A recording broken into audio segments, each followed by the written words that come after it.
موقف وانتوا يا صنم يا عيني. احنا اتفقنا نقول ايه؟ اني بنت حلال. تيجي نفي السؤال. اني بنت حلال. تيجي نفي سؤال. صم اطلب بأدب. اطلب بأدب. صم نطلب بأدب. نطلب بأدب. يلا.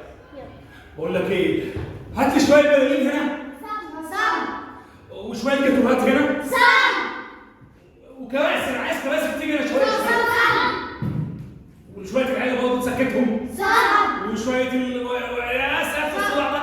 صم جبتوا اي بلالين؟ ايه ماشي يا عم. ولا بالون اي بالون. ايه جبتوا اي جاتوه؟ ايه ما سبتوليش اي جاتوه. ايه انا جاي لكم وبقول لكم مفيش اي زيت في الجمعيه. ايه مش هناكل محشي خالص. ايه لا مفيش هاكل اي محشي خالص. ايه عشان لا انا شايف لك شويه محشي.